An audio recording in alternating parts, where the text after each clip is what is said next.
Bonjour, vous avez aimé Je vais bien, ne t'en fais pas avec Cadmerade? Vous allez aimer ce film.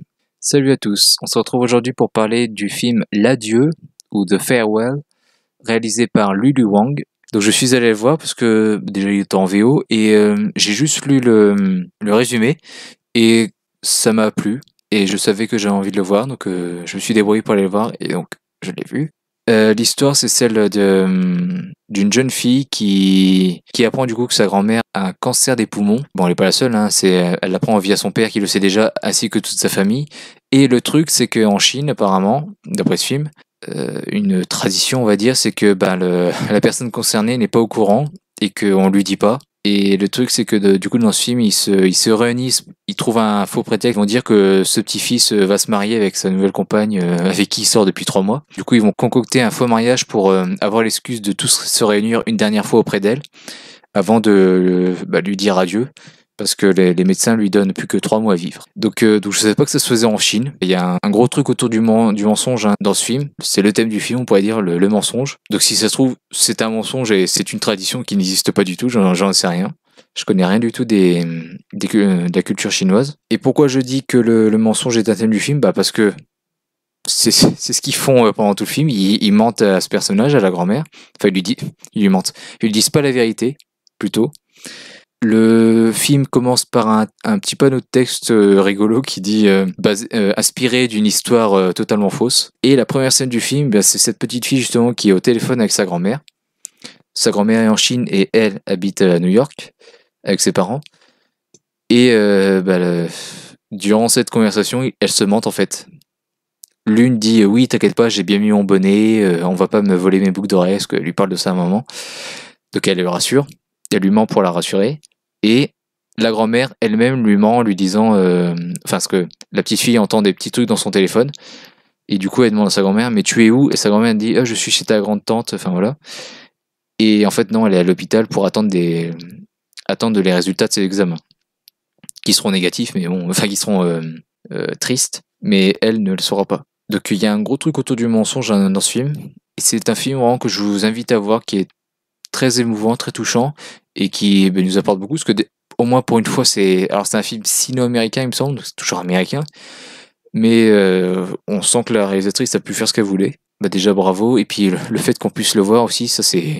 Bon, du coup, je l'ai vu en VO parce que je pense pas qu'il a été doublé, et que c'est pour ça que j'ai pu le voir, malgré tout. C'est qu'ils l'ont au moins doublé pour les sous-titres.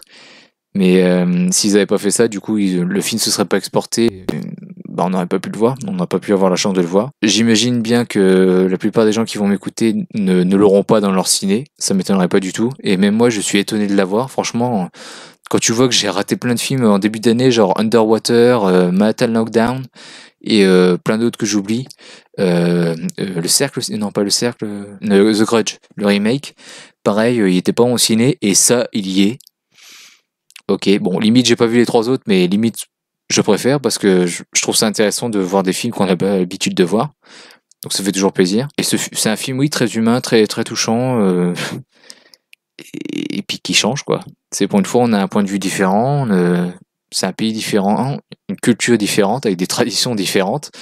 Parce que ça, c'est pas vraiment ce qu'on ferait dans nos pays à nous, en Occident. Et d'ailleurs, ils font la petite critique, justement, ils disent l'Orient et l'Occident, c'est pas du tout la même chose. Et ce qui est aussi un thème du film, c'est que le personnage qui s'appelle Billy, qui est une jeune femme, donc, c'est le personnage qu'on suit, est ballottée entre les cultures, parce qu'elle est chinoise, mais à 5-6 ans, elle a déménagé avec ses parents en Amérique. Et il y a un moment très émouvant où elle pleure, elle dit en gros, vous m'avez tout enlevé, quoi, vous m'avez enlevé toute ma famille. Et donc il y a ce personnage qui est ballotté entre les cultures, qui est chinoise, mais en même temps qui, comme a grandi en Occident, a un rapport tout à fait différent avec la mort. Et donc pour elle, trouve pas ça normal de lui cacher la vérité. Donc il y a un moment, son oncle lui parle justement des différences Occident-Orient, ça dure 30 secondes, hein, c'est pas long. Et le fait que ce soit le devoir, et ça c'est une phrase que j'ai trouvée très belle, le fait que ce soit un devoir pour eux de porter ce fardeau. Sous-entendu, sous-entendu il le dit, mais là je le sous-entends, de porter ce fardeau pour elle en fait, pour la grand-mère, qui est déjà malade et qui, du coup, ça la rendrait triste et malheureuse, et puis du coup elle aurait peut-être même plus envie de vivre. Donc peut-être que c'est mauvais ce qu'elle fait, mais j'ai envie de vous dire, et bon c'est con parce qu'au final c'est une histoire fausse, donc on peut se dire oui mais c'est parce que c'est un film, et qu'en vrai ce serait pas le cas, mais il y a un moment dans le film, je crois que c'est le... Bon je sais plus, c'est un des parents de la fille, je crois que c'est la mère, ouais, elle dit, il y a un proverbe chinois qui dit que quand on a un cancer, on meurt, mais ce n'est pas le cancer qui nous tue, c'est la peur. Et j'ai envie de dire, ben c'est peut-être un peu vrai, et pas con du coup, cette tradition de pas dire, de pas lui révéler qu'elle a un cancer des poumons. Parce qu'au final, on apprend à la fin du film que, ben, 6 ans plus tard, elle est toujours là. Donc c'est juste magnifique. Donc c'est con que ce soit une histoire inventée du coup, parce que ça aurait été un message important et touchant et intéressant à entendre si ça avait été vrai. Mais bon, ça enlève rien au film, c'est toujours touchant. Et globalement, bah, je vous invite beaucoup à aller le voir. Ce serait beaucoup plus intéressant que du Cobu 3. Bon, je peux comprendre que vous emmeniez pas voir vos enfants voir l'adieu, mais déjà parce que faut savoir lire vite. Mais c'est plus intéressant que du Cobu 3 pour les adultes qui m'écoutent.